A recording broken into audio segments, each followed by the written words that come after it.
सभी स्टूडेंट का स्वागत है CUET 24/7 पर। और आज हम हमारा book number 2 India people and economy का चैप्टर 6 जो है planning and sustainable development of India, ठीक है ना, इसको समझेंगे कि प्लानिंग क्या होती है, सस्टेनेबल डेवलपमेंट क्या होता है, इसके लिए किस तरह से शुरुआत की गई, क्या कुछ किया गया, हिल एरिया डेवलपमेंट प्रोग्राम क्या होता है, ड्राउट एरिया डेवलपमेंट प्रोग्राम क्या होता है। साथ में हम भरमौर जो कि हिली एरिया है हिमाचल प्रदेश का, और एक ड्राउट प्रोन एरिया बात करेंगे हम वेस्टर्न राजस्थान और इंदिरा गांधी कैनाल के बारे में। इंदिरा गांधी कैनाल को पहले राजस्थान कैनाल कहते थे, ठीक है, इसके बारे में हम बातचीत करेंगे। 1947 से पहले बात करें तो हम पर ब्रिटिशर्स ने राज किया, एक लंबा राज था। उसके बाद में बहुत सारे भारत का बहुत बड़ा, जो अगर हम बात कर ले भूगोल ज्योग्राफी की बात करें तो बहुत बड़ा एरिया है जो कि लेस डेवलप था, ठीक है, और बहुत सारे एरियो तक जो कि बेसिक फैसिलिटीज़ थी वो तक नहीं पहुंची थी। हम इंफ्रास्ट्रक्चर की बात कर सकते हैं, मेडिकल फैसिलिटीज़ की बात कर सकते हैं, हम एम्पावरमेंट की बात कर सकते हैं, एम्प्लॉयमेंट की बात कर सकते हैं, एजुकेशन की बात करते हैं, हेल्थ की बात करते हैं, ट्रांसपोर्टेशन रोड नेटवर्क की बात करते हैं, ये सब वहाँ नहीं था। तो फिर प्लानिंग कमीशन बनाया गया, और प्लानिंग कमीशन आने के बाद 5 ईयर प्लान्स जो है वो एक बहुत इनोवेटिव आइडिया था। और 1 अप्रैल 1959 से प्लानिंग कमीशन ने काम करना शुरू किया, ठीक है ना, और फर्स्ट प्लान भी आया, और इस तरीके से कुल 12 प्लान भारत में आए। प्लानिंग कमीशन को 1 जनवरी 2015, 1 जनवरी 2015, 1 जनवरी 2015 को नीति आयोग में तब्दील कर दिया गया, ठीक है। ये सब हम इसके अंदर पढ़ने वाले हैं। इससे पहले आप चैनल को लाइक करें, शेयर करें, सब्सक्राइब करें, साथ ही डिस्क्रिप्शन में ऐप का लिंक दे रखा है, उसके थ्रू ऐप डाउनलोड कर लें। सबसे इंपॉर्टेंट है, ऐप ही सफलता की कुंजी है, ठीक है। और साथ ही के अंदर आप CUET 24/7 का टेलीग्राम चैनल ज्वाइन करें। साथ ही इस वन शॉट की प्लेलिस्ट को भी फॉलो करें, यहाँ पर थ्योरी और क्वेश्चंस के वन शॉट हैं। डिस्क्रिप्शन के अंदर प्लेलिस्ट का भी लिंक दे रखा है, उससे भी जाकर के देखें और लाइक और शेयर और सब्सक्राइब करें, ठीक है। तो प्लानिंग कमीशन, ठीक है, तो प्लानिंग को टोटल 12 प्लानिंग हुई। और प्लानिंग का मतलब क्या होता है, सबसे पहले हम प्लानिंग का मतलब समझेंगे। और ट्रांसफॉर्मेशन हुआ 1 जनवरी 2050 को। प्लानिंग कमीशन जो है नीति आयोग बदल गया, ठीक है। ट्रांसफॉर्मिंग जो है institution of national institute for transforming India, ठीक है ना, इसकी स्थापना की गई 1 जनवरी 2015 को। और 1 अप्रैल की अगर हम बात करें, 1 अप्रैल 1951 से प्लानिंग जो है शुरू, कुल 12 5th ईयर प्लान आए, और उसमें भारत के अलग अलग एरियाज़ को टारगेट करके प्लानिंग की गई। अलग अलग एरिया से मतलब क्या है सर, और प्लानिंग क्या होती है, एक बड़ा क्वेश्चन निकल करके सामने आता है। किसी भी चीज़ को डेवलप करने के लिए जो एक योजना बनाई जाती है उसे हम प्लानिंग कहते हैं। किसी भी चीज़ को एक प्रॉपर प्लानिंग के साथ इसको किस तरह से डेवलप करें। ये प्लानिंग 2 अप्रोच के साथ होती है, एक सेक्टोरियल प्लानिंग होती है और रीजनल प्लानिंग होती है। सेक्टोरियल प्लानिंग का मतलब होता है कि आपको किस सेक्टर का विकास करना है, ट्रांसपोर्टेशन का विकास करना है, इरीगेशन सिंचाई का विकास करना है, मेडिकल फैसिलिटीज़ का विकास करना है। पर्टिकुलर किसी एरिया को पकड़ते हैं, एग्रीकल्चर को आपको सस्टेन और विकास करना है। सेक्टोरल प्लानिंग मतलब एक किसी सेक्टर को पकड़ के विकास करना है। रीजनल प्लानिंग का मतलब उस रीजन के अंदर जिन भी चीज़ों की डेवलपमेंट की अवस्था है उनका डेवलप करना, ठीक है ना, उसे रीजनल प्लानिंग कहते हैं। मान लो कि एक एरिया है, उस एरिया का नाम है एक्स, ठीक है ना, एक्स के अंदर हमको ट्रांसपोर्ट डेवलप करना है, तो एक्स के अंदर केवल हम ट्रांसपोर्ट डेवलप करेंगे, ये सेक्टोरियल प्लानिंग है। और रीजनल प्लानिंग में क्या होगा, एक्स के अंदर हमको ट्रांसपोर्ट भी डेवलप करना है, एक्स के अंदर हमको मेडिकल फैसिलिटीज डेवलप करनी है, हमको इरिगेशन भी डेवलप करना है, इसे कहेंगे रीजनल प्लानिंग, ठीक है ना। किसी एक एरिया की किसी एक सेक्टर को डेवलप करना सेक्टोरल प्लानिंग, और किसी एक रीजन की कई सारे सेक्टर को डेवलप करना रीजनल प्लानिंग कहलाता है, ठीक है। चलें भाई, तो यहाँ हम पढ़ते हैं। सबसे पहले बात करते हैं कि planning. The planning is the process of the thinking, formulation of the scheme of the programme and implementation of the set of the action to achieve the some goal, है ना, ठीक है, कुछ गोल्स होंगे, ठीक है ना। एक प्रोसेस होगी कि हमको जो है भारत के अंदर जो है वो हाईवेज बनाना है, ठीक ना, एक प्लान किया हमने, हाईवेज बनाना है, साथ में इरिगेशन करना है, भारत को गरीबी मुक्त करना है, तो इसके लिए एक प्लान होगा, उसका फिर इम्प्लीमेंटेशन होगा, और फिर हम एक गोल अचीवमेंट रखेंगे कि हमको भारत के अंदर हर बड़े शहर को एक बड़े 6 लाइन हाईवे से जोड़ना है।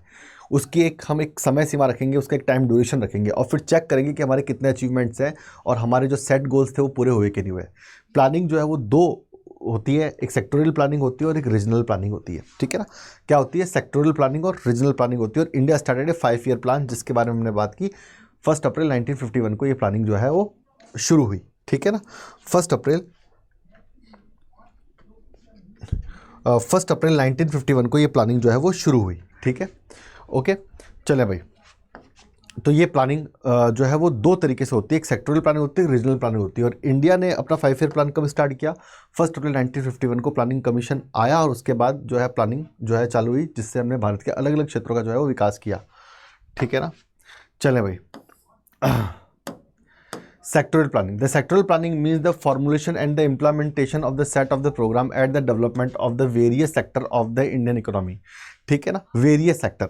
It aims the particular sector like agriculture, irrigation, manufacturing, power, construction, transport and the communication, social infrastructure and development and services. ठीक है ना, पर्टिकुलर किसी एक एरिया को पकड़ करके जो प्लानिंग होती है उसे सेक्टोरियल प्लानिंग कहते हैं।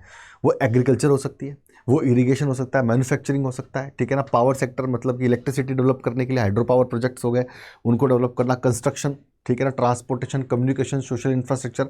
तो अलग अलग के लिए अलग अलग के भारत का भी गोल है कि हमारा जो है वो पावर सेक्टर में हम लोग जो है सबसे आगे हों। तो कितने हाइड्रो पावर प्रोजेक्ट्स लगाने, कितने एटॉमिक पावर प्रोजेक्ट्स लगाने हैं, कितने जो है थर्मल पावर प्रोजेक्ट्स लगाने हैं, कितने टाइडल पावर प्रोजेक्ट्स लगाने हैं।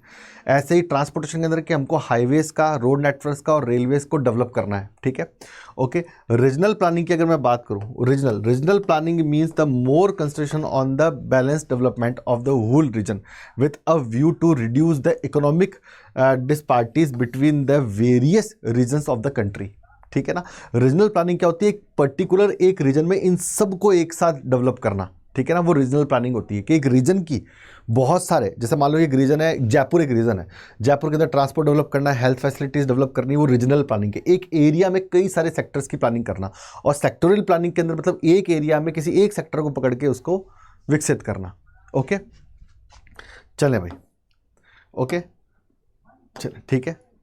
अब बात करेंगे, सबसे पहले हम बात करेंगे टारगेट प्लानिंग की। टारगेट प्लानिंग के अंदर मतलब क्या है? टारगेट प्लानिंग में पर्टिकुलर एक एरिया को पकड़ते हैं और उसको हम डेवलप करते हैं। ठीक है ना, the plan take care the commercial backward based on resources. वो एरिया को डेवलप करते हैं जो इकोनॉमिक बैकवर्ड है और जहां पर रिसोर्सेज जो हैं वो नहीं है। ठीक है ना, और वहां पर रिसोर्सेज डेवलप करना।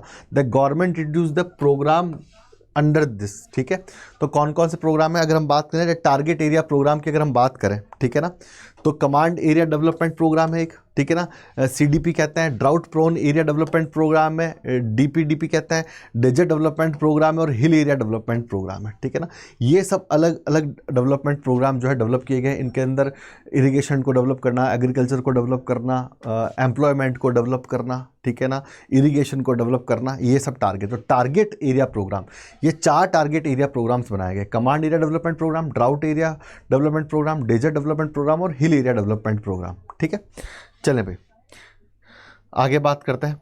ठीक है, चलें, साथ में target group has the following programme such as the small farmer development programme. जो स्मॉल फार्मर होता है SFDA कहते हैं।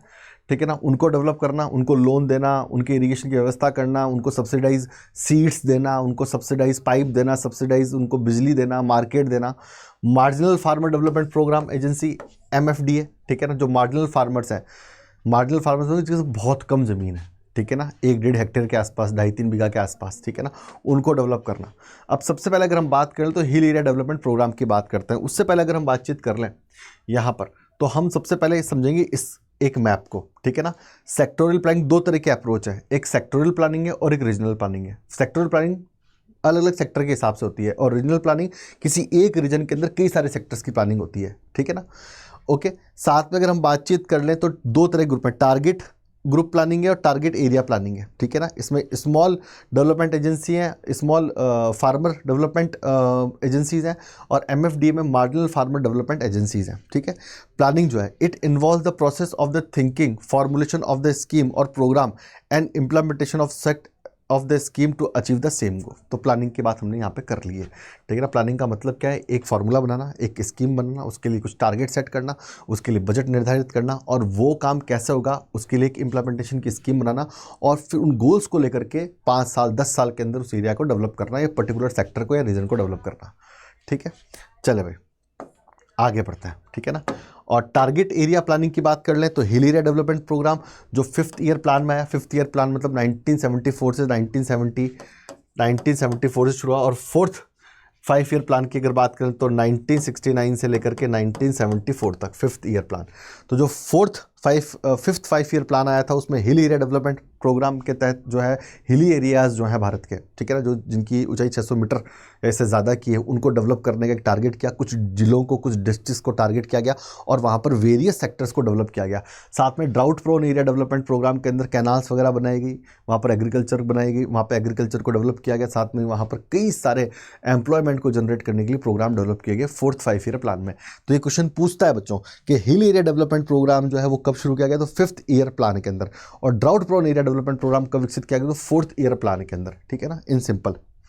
चले भाई, तो अब एक एक को पढ़ लेते हैं, यहाँ पे समझ लेते हैं। सबसे पहले जो बात करेंगे वो हिल एरिया डेवलपमेंट प्रोग्राम की बात करेंगे। हिल एरिया डेवलपमेंट ईरा, है ना, हिल एरिया, जो हिली एरियाज़ हैं भारत के, उनमें से कुछ डिस्ट्रिक्ट्स को चूज़ किया गया अलग अलग स्टेट्स के, और उनको डेवलप करने की कोशिश की गई, क्योंकि ये इलाके बहुत बैकवर्ड थे, यहाँ पर बिल्कुल डेवलपमेंट नहीं था। तो हिल एरिया डेवलपमेंट प्रोग्राम के अंतर्गत जो पहाड़ी क्षेत्र हैं भारत के, उनको जो है वो डेवलप किया गया। क्या कुछ था इसमें, है ना, started during the 5th plan, 5th 5 year plan के अंदर स्टार्ट किया गया 1974 से। The covered the 15 district of the Uttarakhand, West Bengal, Darjeeling वाला एरिया, आसाम एंड तमिलनाडु। इन 4 स्टेट के जो हैं वो 15 डिस्ट्रिक्ट्स को कवर किया गया जो हिली एरियाज़ में आते हैं, है ना, 15। तो अगर आप एक मैप बना दूं छोटा सा भारत का और इसमें आपको समझाऊं, ठीक है ना, इसमें आपको समझाऊं, उत्तराखंड की बात कर लें, वेस्ट बंगाल की बात कर लें, ठीक है ना, आसाम की बात कर लें और तमिलनाडु की बात कर लें। इनके जितने भी हिली एरियाज़ हैं, ठीक है ना, इनको डेवलप करने के लिए, और इनमें टोटल कितने डिस्ट्रिक्ट, 15 डिस्ट्रिक्ट्स को डेवलप करने के लिए हिल एरिया डेवलपमेंट प्रोग्राम चलाया गया, ठीक है ना। The national committee on the development of the backward area in establishment in 1981 recommended this programme. तो 1981 के अंदर national committee on the development backward area ने इसको रिकमेंड किया।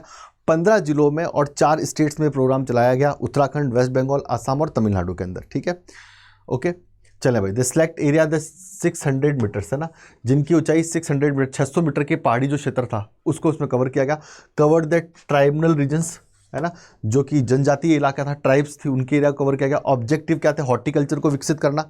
वहाँ पर हॉर्टिकल्चर का मतलब हो गया एनिमल हस्बेंड्री के साथ साथ जो है वो सब्जियाँ उगाना, ठीक है ना, बागान लगाना, ठीक है ना, मधुमक्खी पालन वगैरह करना, ठीक है।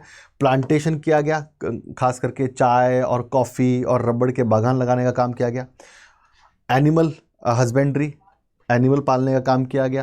पोल्ट्री, फॉरेस्ट्री, पोल्ट्री मतलब मुर्गी पालन, फॉरेस्ट्री मतलब आपके जंगल के कई सारे उत्पाद। Small scale and the village industry, और स्मॉल स्केल हैंडीक्राफ्ट को जो है डेवलप किया गया। कुल मिलाकर के हिल एरिया डेवलपमेंट प्रोग्राम के अंदर 15 डिस्ट्रिक्ट्स और 4 स्टेट के अंदर, और वो एरिया जो 600 मीटर के पहाड़ी क्षेत्र हैं, वहाँ पर डेवलपमेंट करने के। डेवलपमेंट कैसे होगा, जब आप वहाँ पर बिजनेस डेवलप कर दोगे, जब वहाँ के लोगों को रोजगार दोगे, ठीक है ना। तो वहाँ पर लोगों को रोजगार देने के लिए, एम्पावर करने के लिए, एम्प्लॉयमेंट देने के लिए हॉर्टिकल्चर को डेवलप किया गया, प्लांटेशन एग्रीकल्चर को डेवलप किया गया, एनिमल हस्बेंड्री को डेवलप किया गया, पोल्ट्री फॉरेस्ट्री को डेवलप किया, small scale and the village industry को डेवलप किया गया, हैंडीक्राफ्ट्स वगैरह को डेवलप किया गया। वहाँ के लोकल जो प्रसिद्ध सामान है उनको बनाने के लिए, जिससे कि लोगों को रोजगार मिल सके, डेवलपमेंट किया गया, ठीक है। आगे बढ़ते हैं। आगे ड्राउट प्रोन एरिया, जो एरिया सूखे हैं। भाई पहाड़ी क्षेत्रों में तो रोजगार नहीं होता, क्योंकि पहाड़ी क्षेत्रों के अंदर टेरेन बहुत टफ होता है, क्लाइमेटिक कंडीशन बहुत ही ज़्यादा एडवर्स होती हैं, तो वहाँ पर इतना रोजगार जो है वो जनरेट नहीं हो पाता। तो वहाँ के लिए स्कीम्स लगाई, सब्सिडीज़ निकाली, बैंक लोन्स दिए गए, अलग अलग तरह की जो है वो टेक्निकल और स्किल बेस्ड क्लासेस लगाई गई पंचायत समितियों के द्वारा, कलेक्टर्स के द्वारा, और उनको डेवलप किया गया। साथ में सस्ते में लोन भी दिया गया, जिससे कि वो अपना हॉर्टिकल्चर का, फॉरेस्ट्री का या प्लांटेशन का बिजनेस चालू कर सके। अगर लोगों के पास पैसा आएगा, एरिया में अगर बिजनेस एक्टिविटी बढ़ेगी, तो ट्रांसपोर्टेशन भी आ जाएगा, कम्युनिकेशन भी आ जाएगा, ठीक है ना, स्कूल्स भी आ जाएंगे, हेल्थ फैसिलिटीज़ भी आ जाएगी, ठीक है, इन सिंपल मैनर है। ऐसे ही हिली एरियाज़ की तरह ड्राउट प्रोन एरिया जहाँ पर सूखा पड़ता है, उन एरियाज़ को डेवलप करने के लिए भी गवर्नमेंट ने बहुत सारी स्कीम चलाई, जिससे वहाँ के लोग एम्प्लॉयमेंट मिल सके, एम्पावर हो सके, और उस एरिया के कई सारे सेक्टर्स का विकास हो सके, ठीक है। चले भाई, तो ड्राउट प्रोन एरिया जो सूखे एरिया थे उसमें 4th 5 ईयर प्लान में स्टार्ट किया गया 1969 में। द ऑब्जेक्ट एम्प्लॉयमेंट क्रिएटिंग, सबसे पहले एम्प्लॉयमेंट देना, productivity asset, starting labour intensive work, irrigation project शुरू किए गए, लैंड डेवलपमेंट किया गया, ठीक है ना, एग्रीकल्चर के लिए प्रोग्राम, एफॉरेस्ट्रेशन किया गया, ग्रास लैंड डेवलपमेंट किया गया, बहुत सारे ग्रास लैंड डेवलप किए गए, जिससे लोग वहाँ पे मवेशी पालें, और मवेशी यानी जानवर पालेंगे, गाय भैंस बकरी पालेंगे, तो उनसे भी बहुत बड़ा बिजनेस है, दूध का बिजनेस है, लेदर का बिजनेस है, वूल का बिजनेस है, वो बन सके, है ना। Electricity, road market, credit facility, यानी बैंक खोले गए लोन देने के लिए, मार्केट बनाए गए, रोड डेवलप की गई, इलेक्ट्रिसिटी वहाँ तक पहुँचाई गई, जिससे विकास हो सके। भाई विकास का मतलब क्या है, प्लानिंग क्यों की जा रही है कि उस एरिया को डेवलप करने के लिए, नहीं तो ये लोग पूरे यहाँ से निकल करके शहरों की तरफ आएंगे, ये एरिया खाली रह जाएंगे तो नुकसान होगा फिर, ठीक है। तो इन लोगों के लिए एक ऐसा डेवलपिंग एनवायरनमेंट बनाना जिससे लोग वहीं रहें और वहाँ रहते हुए जो हैं वो एम्प्लॉयमेंट करें, साथ में डेवलपमेंट भी करें। इंटीग्रेटेड वाटरशेड प्रोग्राम बनाया गया। इंटीग्रेटेड वाटरशेड प्रोग्राम क्योंकि ड्राउट प्रोन एरिया है, सूखा पड़ता है, तो बारिश के पानी को इकट्ठा करना, छोटी छोटी नहरें बनाना, कैचमेंट एरियाज डेवलप करना, डैम डेवलप करना, पाउंड्स डेवलप करना, ठीक है। The restoration of the ecological balance between the water, soil, plants and animal, एक इकोलॉजिकल रिस्टोरेशन करना, क्योंकि ड्राउट प्रोन एरिया है, सूखा एरिया है, तो वहाँ पर कैनाल के माध्यम से, पॉन्ड के माध्यम से जो है वाटर, सॉइल, प्लांट और एनिमल के बीच में बैलेंस करना, ecological balance. Covered the 67 districts, 15 districts जो थे 4 स्टेट के, वो कहाँ कवर किए गए, हिल एरिया में, और यहाँ पर 67 डिस्ट्रिक्ट जो है वो टारगेट किए जा रहे हैं, है ना, ठीक है ना, कितने, 67 डिस्ट्रिक्ट्स। अब case study tribal development programme, ठीक है ना, अब एक केस स्टडी पढ़ लेते हैं ट्राइबल डेवलपमेंट प्रोग्राम की, भरमौर की। भरमौर हिमाचल प्रदेश के अंदर इलाका है। The Bharmour tribal region located in the Chamba districts of the Himachal Pradesh, the inhabited by the Gaddi tribes, है ना, कौन रहते हैं, Gaddi tribes. They practise the transhumance. Transhumance का मतलब अपन फर्स्ट बुक में पढ़ चुके हैं, जो लोग सीजनल माइग्रेशन करते हैं, hill to plain and plain to hill, ठीक है ना, उन्हें कहते हैं ट्रांसह्यूमन्स। गद्दी, भोटिया, गुजर, बकरवाल, ये सब के सब हिमाचल जो एरिया है, उत्तराखंड का एरिया, कश्मीर का एरिया, जो हिमालय एरिया है, वहाँ पर ट्रांसह्यूमन्स है। ट्रांसह्यूमन का मतलब मार्जिनल जो माइग्रेशन करते हैं, ठीक है ना, जो सीजनल माइग्रेशन करते हैं, सर्दियों में प्लेन्स में आ जाते हैं और गर्मियों में हिल एरियाज में चले जाते हैं अपने जानवरों को लेकर के, ठीक है ना। The total area is 1818 square kilometre, 1500 to 7300 metre altitude. इतने ऊंचे इलाकों के अंदर जो लोग रहते हैं, ठीक है ना, और माइग्रेशन करते हैं, उन लोगों के विकास के लिए प्रोग्राम बनाया गया। The 4 physiographic region, the Holi, Kani, Kulti and तुंदा, ये 4 इसके अंदर भरमौर के अंदर अलग अलग रीजन्स हैं, ठीक है। तो ये भरमौर में शुरू किया गया। यहाँ पे गद्दी ट्राइब्स थी, उसे इनहेबिटेट करने के लिए, साथ में ये ट्रांसह्यूमन्स भी थे, साथ में ये एरिया जो ये प्रोग्राम जो चालू किया गया, ये 1500 से 3700 मीटर ऊंचाई के इलाकों में शुरू किया गया, और ये 4 इसके फिजियोग्राफिक रीजन्स हैं, ठीक है ना। ये आपका भरमौर है। यहाँ के हॉर्टिकल्चर को विकसित करने के लिए, एग्रीकल्चर को विकसित करने के लिए, ट्रांसपोर्टेशन को, बेसिक फैसिलिटीज़ को विकसित करने के लिए ये प्रोग्राम चलाया गया। The harsh climate condition, low resources based fragile environment, है ना, बहुत ज़्यादा लैंडस्लाइडिंग वगैरह होना, बर्फबारी होना। 20 स्क्वायर किलोमीटर डेंसिटी, यहाँ पर 20 लोग पर स्क्वायर किलोमीटर रहता है। द मोस्ट इकोनॉमिकली बैकवर्ड, ये बहुत ज़्यादा बैकवर्ड एरिया है। सोशल इकोनॉमिक डिप्राइवेटेशन, है ना। ऑब्जेक्टिव्स क्या थे, ट्रांसपोर्ट और कम्युनिकेशन को डेवलप करना, एग्रीकल्चर को डेवलप करना, अलाइड एक्टिविटीज़ को डेवलप करना, like a primary sector, secondary sector, साथ में हॉर्टिकल्चर वगैरह, ठीक है। Social economic services, education, health, portable water, ठीक है ना। पानी, आपको लग रहा होगा कि जो बहुत सारे हिली एरियाज है वहाँ पानी बहुत होता है या माउंटेन एरिया, नहीं, ऐसा नहीं होता। वहाँ पर पोर्टेबल वाटर डेवलप करने से लोगों को पीने का पानी मिल सके, इलेक्ट्रिसिटी वहाँ तक पहुँचाना, तो इन सब एरिया को टारगेट करके भरमौर की ये केस स्टडी है, जो कि हिल एरिया डेवलपमेंट प्रोग्राम के अंडर आती है, ठीक है। चले भाई आगे देखते हैं, ठीक है। आगे बात करें सस्टेनेबल डेवलपमेंट की, बात करते हैं कि सस्टेनेबल डेवलपमेंट होता क्या है इन सिंपल मैनर। सस्टेनेबिलिटी के बारे में हमने पहले भी बात की कि सस्टेनेबिलिटी असल में होती क्या है इन सिंपल मैनर। अगर सस्टेनेबिलिटी की बात करें तो अपने रिसोर्सेज को इस तरीके से यूज़ करना जिससे कि फ्यूचर की जो जनरेशन है उनको भी उन रिसोर्सेज का लाभ मिले, मतलब कि मितव्ययता, वेस्टेज नहीं करना है, उसे कहते हैं सस्टेनेबिलिटी। वो नेचुरल रिसोर्सेज हो सकते हैं, वो आपके द्वारा बनाए गए रिसोर्सेज होते हैं, हर एक रिसोर्सेज को सोच समझ करके यूज़ करना, उसको वेस्ट नहीं करना, उसे कहते हैं सस्टेनेबल डेवलपमेंट, ठीक है। डेवलपमेंट तो करना है, बड़ी बड़ी रोडें बनानी है, फैक्ट्रीज बनानी है, लेकिन नेचर को नुकसान नहीं पहुंचाना है, और इस तरह से डेवलप करना है कि आने वाली पीढ़ियां भी उसका लाभ उठा सके, फ्यूचर जनरेशन भी उसका लाभ उठा सके, उसे सस्टेनेबल डेवलपमेंट कहते हैं। A development meets the need to the present without the compromising the ability of the future generations to meet their own needs to know as a sustainable development, ठीक है। In the late 1960 the western world people being to aware the environmental issue, 1960 के दौरान जो है वो western world जो है, Europe और अमेरिका जो है, वो एनवायरमेंटल इशू को लेकर के जो है लोग वहाँ के जागरूक हुए। आपको मैं इंडिया में बता दूं, इंडिया के लोग जो है शुरुआत से ही एनवायरनमेंट को लेकर के जागरूक किए। हम पेड़ों की पूजा आज से नहीं कर रहे, हम 3, 3.5, 4 हज़ार साल से हम पेड़ों की पूजा कर रहे हैं, और पेड़ों के लिए खिचड़ी आनंद हुआ था बहुत पहले जोधपुर के अंदर, औरतों ने अपनी गर्दनें कटवा ली थी, फिर चिपको आंदोलन हुआ। तो इनसे पहले ही हम लोग बहुत ज़्यादा अवेयर थे, ठीक है, ओके। लेकिन चलो कोई नहीं, अब लिखा हुआ है तो पढ़ना ही पड़ेगा। It showed how the people were the concern about the undesirable efforts of the industrial development on the environment, है ना भाई, आपको इंडस्ट्रियल डेवलपमेंट करना है लेकिन एनवायरनमेंट को बर्बाद करने की शर्त पर नहीं, ठीक है ना, एनवायरनमेंट को साथ लेकर के चलना है, ठीक है। द सस्टेनेबल डेवलपमेंट सबसे important. The 1970 the people being the think a development as a micro economic development. The development should improve the well being and the living the standard of the people, health, education, quality of the opportunity and political and civil rights and had to be ensured. The 1980s, the concept of the development meant for the widespread improvement in the social and the material well-being for all in the society. और 1980s के आते आते sustainable development जो है वो बहुत ही ज़बरदस्त तरीके से एक बेसिक नीड बन गया सोशल एनवायरनमेंट को बनाए रखने के लिए, उसको इम्प्रूव करने के लिए, ठीक है, इन सिंपल मैनर। अब the idea expressed in the population bomb by the enrich and the limits of the growth the by Meadows, the contribute to, ये दोनों राइटर्स हैं। the population bomb जो है वो लिखी एनरिच ने और limit of to the growth वो लिखी मेडोज ने। ये दोनों के दोनों क्वेश्चंस पूछता है एग्जाम में, ठीक है।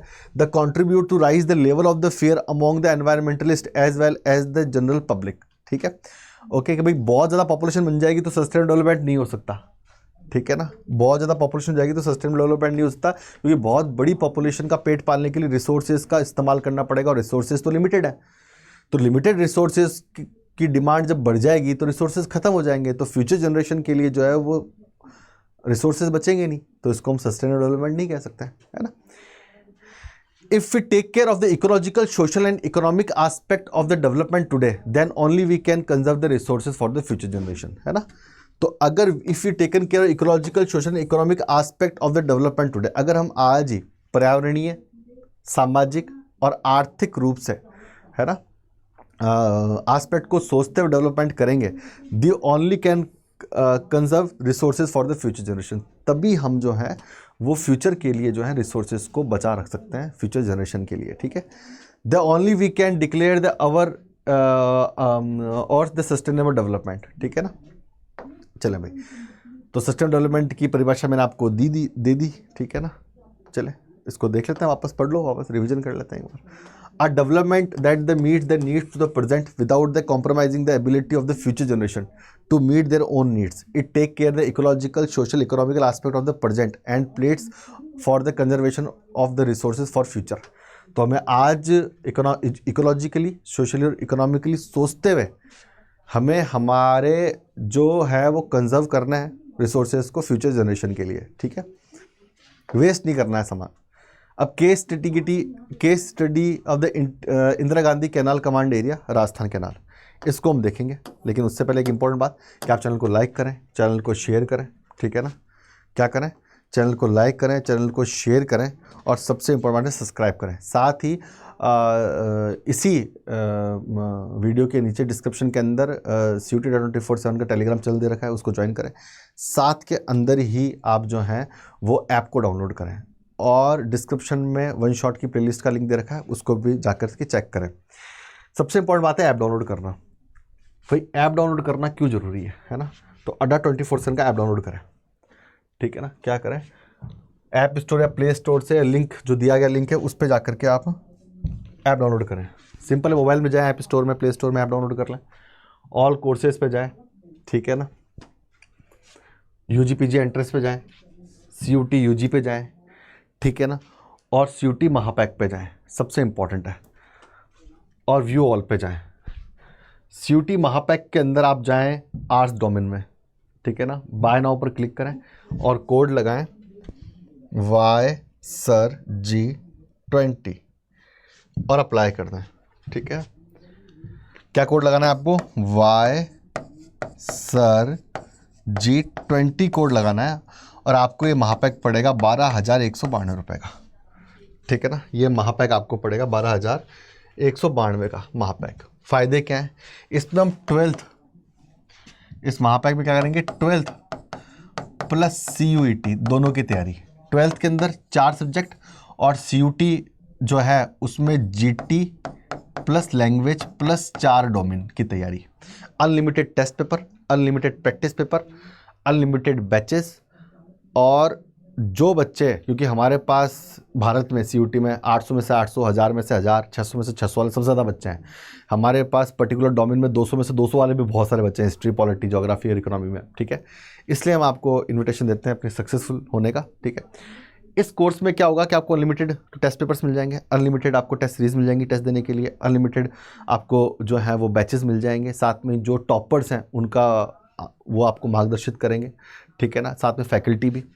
और सबसे इंपॉर्टेंट बात है कि इसमें 4 सब्जेक्ट कौन से हैं, अगर हम बातचीत कर रहे हैं तो 4 सब्जेक्ट की अगर हम बातचीत करें तो इसके अंदर पॉलिटी पढ़ाएंगे मोइन सर, हिस्ट्री पढ़ाएंगे अनीता मैम, मैं यशवर्धन पढ़ाऊँगा ज्योग्राफी, और प्रिंस सर पढ़ाएंगे आपको इकोनॉमी। मोटा मोटी ये 4, ठीक है ना, ये तैयार करवाएंगे आपको। साथ में ही अगर हम बातचीत करें तो GT के अंदर आपको GK, क्वांट और रीजनिंग, और साथ में हिंदी और इंग्लिश लैंग्वेज। तो 12th बोर्ड कंप्लीट और CUT कंप्लीट। और महापैक का फ़ायदा क्या है, जितने भी नए बैचेज आएंगे, समर्थ है, समर्थ 2 है, उन्नति है, आपका उड़ान है, एम्बिशन है, वो सब आपको इसके अंदर मिलेंगे। साथ में अनलिमिटेड टेस्ट पेपर दे सकते हो आप, रोजाना लाइव प्लस रिकॉर्डेड क्लासेस होंगी, DPP होंगी, डाउट सेशंस होंगे, और सबसे इंपॉर्टेंट बात, फैकल्टी का ईमेल ID आपको मिलेगा, yashvardhan.singh@adda247.com। फिर अपन फ़ोन नंबर एक्सचेंज कर लेंगे और अपन एक प्रॉपर तैयारी को लेकर जब भी आपको कोई भी रोड मैप चाहिए हो, आप परेशान हो तो आप बातचीत कर सकते हो। तो कोड लगाएं YSIRG20। अगर आप 12th बोर्ड का कोर्स अलग से लेंगे 6000 का, अगर आप CUT का कोर्स अलग से लेंगे 15000 का, 21000 का। लेकिन अगर आप इसको ले लेंगे तो आपको सब कुछ अनलिमिटेड मिलेगा। साथ में सबसे इंपॉर्टेंट बात है, आपको बुक्स मिलेंगी इसमें, साथ में बुक्स भी मिलेंगी अनलिमिटेड टेस्ट पेपर के साथ में, और साथ में आपको रिवीजन बैच भी मिलेगा, चाहे वो 12th बोर्ड का रिवीजन हो या वो हो रिवीजन CUET का रिवीजन, और प्रैक्टिस पेपर बैच भी आपको इसमें मिल जाएंगे। तो YSIRG20 कोड लगा करके आज ही अपना कोर्स बुक कर लें, ठीक है। चलें भाई, तो ये इंदिरा गांधी कैनाल की हम बातचीत करें। इंदिरा गांधी कैनाल जो है वो अगर हम बातचीत करें तो इंदिरा गांधी कैनाल जो है वो आती है कपूरथला के पास में हरिके नामक जगह है, जहाँ पे व्यास और सतलुज नदियाँ मिलती है। कौन सी? व्यास और सतलुज। सतलुज तिब्बत से बह के आती है, व्यास रोहतांग पास से बह के आती है, और यहाँ से जो है हरिके बैराज से जो है ये इंदिरा गांधी कैनाल निकाली गई है।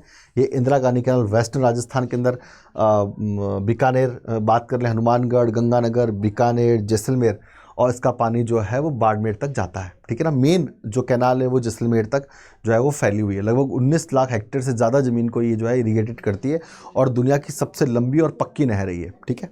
चलें भाई, हनुमानगढ़ से एंटर करती है, ठीक है। चलें, तो the one of the largest canal in the India started in the 1948, launch in the 31st March 1958.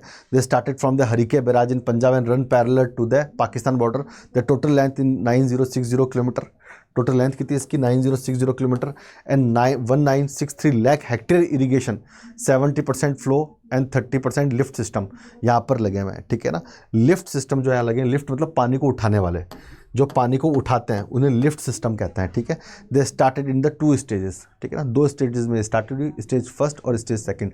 Stage first के अंदर हनुमानगढ़ से लेकर के हरिके बैराज से लेकर के पुगल तक, और स्टेज सेकंड में पुगल से लेकर के जैसलमेर तक, ठीक है ना। 2 स्टेजेस में थी ये, ठीक है।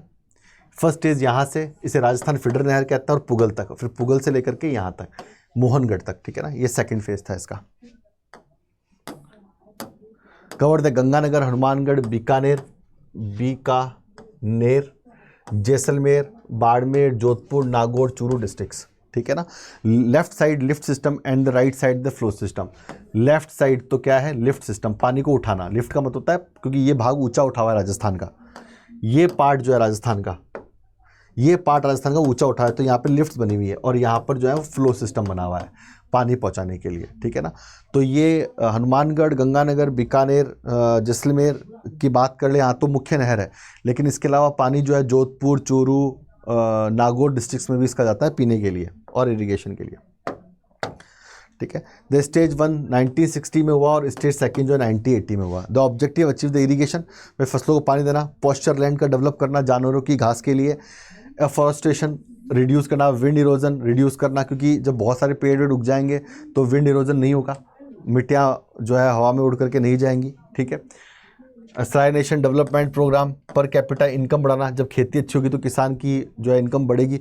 और आप गंगानगर हनुमानगढ़ की बात कर लें या इस एरिया में जितने भी किसान हैं इस कैनाल पर, उनकी पर कैपिटा इनकम बहुत बड़ी है, उनका लिविंग स्टैंडर्ड बहुत अच्छा हो गया है। इवन इस एरिया में बहुत सारी प्रॉस्पेरिटी भी आ गई है इसकी वजह से, एनवायरनमेंट अच्छा हो गया है, ठीक है ना। साथ में कुछ चैलेंजेस भी आए हैं, लेकिन ओवरऑल देखें तो डेवलपमेंट इस एरिया के अंदर बहुत अच्छे से जो है वो हुआ है, ठीक है।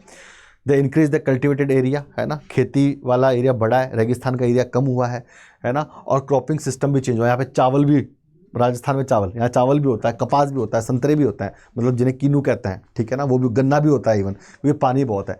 कुछ प्रॉब्लम हुई है, सैलिनेशन बढ़ गया है और वाटर लॉगिंग बढ़ गई है, क्योंकि बालू मिट्टी है, बालू मिट्टी की पानी, सैंडी जो सॉइल होती है उसकी पानी अडॉप्ट करने की एक क्षमता होती है, बाद में वो पानी बाहर निकाल देती है ना, दलदल बन जाता है।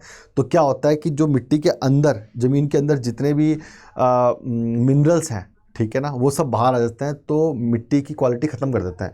साथ में वाटर लॉगिंग भी होता है, दलदल सा बन जाता है, क्योंकि मैंने बताया कि जो सैंडी सॉइल है उसकी नमी, ह्यूमिडिटी धारण करने की अपनी एक क्षमता होती है, नमी को धारण करने की, उसके बाद पानी बाहर निकलने लगता है, ठीक है ना। सबसे अच्छी जो नमी धारण करती है, पानी को रखती है अपने अंदर, वो है ब्लैक सॉइल, है ना, लेकिन ये सैंडी सॉइल है।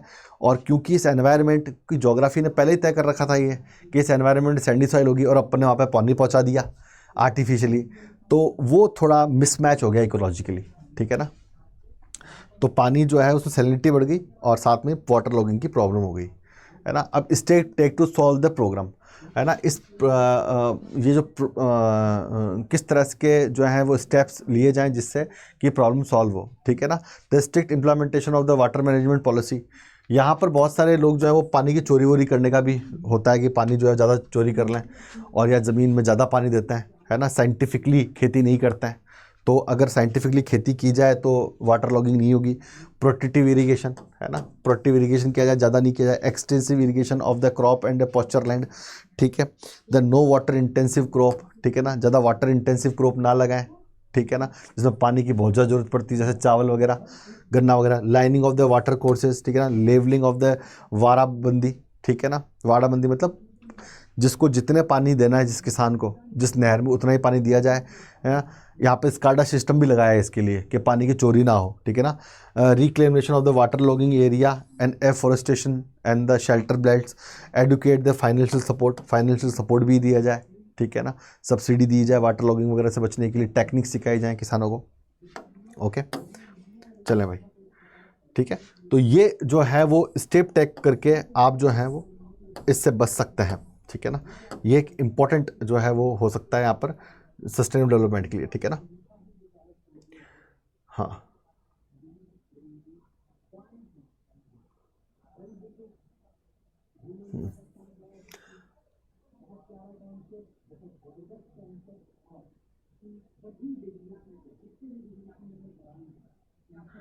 ठीक है ना। साथ में major of the sustainable development की अगर हम बात करते हैं तो water management policy should be strictly implemented, जैसा कि अपन ने पढ़ा। The people should be encourage the grow plantation crops like a citrus food, ठीक है। The programme like a lining of the water courses, land development and levelling of the water shed management system, ठीक है ना, पानी को बचाएं, resources को develop करें, चेक डैम्स वगैरह, ठीक है। Eco development throughout the afforestation and pasture development suitable implementation state second, ठीक है। तो ये सब अपन पढ़ चुके हैं, ठीक है। तो यहाँ पर अगर अपन बात करें, यहाँ पर अगर अपन देखें तो कहाँ गया अपना ये, हाँ, ठीक है। तो ये सब स्टेप लेकर के हम जो है वो सस्टेनेबल डेवलपमेंट कर सकते हैं, साथ के अंदर ही हम एक प्रॉपर डेवलपमेंट कर सकते हैं जिसमें कि इकोलॉजिकल और एनवायरमेंटल नुकसान जो है वो कम से कम पहुँचे, ठीक है। तो ये हमारा जो था ये चैप्टर था। इस चैप्टर का अगर हम एक रिवीजन ले लें फटाफट, बहुत ही आसान सा चैप्टर है, बस आपको हिल एरिया डेवलपमेंट प्रोग्राम। तो सबसे पहले अपन ने बात की सेक्टोरल प्लानिंग की, रीजनल प्लानिंग की, प्लानिंग क्या होती है इसको हमने पढ़ लिया। SFDA small farmer development agency, MFDA marginal farmer development agency हमने पढ़ ली। टारगेट प्लानिंग हमने पढ़ ली कि 5th ईयर प्लान में जो है वो हिली एरिया डेवलपमेंट प्रोग्राम आया जो 15 डिस्ट्रिक्ट्स और 4 स्टेट्स में चला। 600 मीटर्स वाले हिली एरियाज़ के अंदर जहाँ पर आपको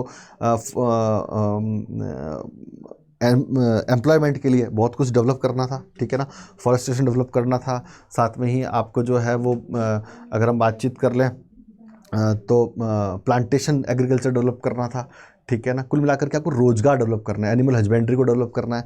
5th ईयर प्लान में ये यहाँ पर आया 1974 में, और ड्राउट एरिया में 67 डिस्ट्रिक्ट्स के अंदर हमने 4th 5 ईयर प्लान में इसको डेवलप करने की कोशिश की, ठीक है ना। ओके, चलें भाई। And sustainable development that meet the needs of the present without, तो हमने जो है वो बरमौर का विकास पढ़ लिया और इंदिरा गांधी कैनाल का विकास पढ़ लिया। इस PDF के साथ ही आपको मिलेंगे, ठीक है। तो यहाँ पर जो अगर हम बातचीत कर लें आपके सामने, तो ये डेवलपमेंट था इंडिया का, जो कि शुरू हुआ और अभी भी चल रहा है। तो इसका PDF जो है आपको CUET.24/7 के टेलीग्राम चैनल पर मिल जाएगा, आप जाकर के उसको ज्वाइन कर लें। साथ ही डिस्क्रिप्शन के अंदर जो है वो वन शॉट्स की प्लेलिस्ट रखी हुई है, उसको भी जाके देखें। साथ ही ऐप डाउनलोड करें, चैनल को लाइक करें, शेयर करें, सब्सक्राइब करें, और सबसे इम्पॉर्टेंट बात जो है, आप जो है वो ऐप को डाउनलोड करें।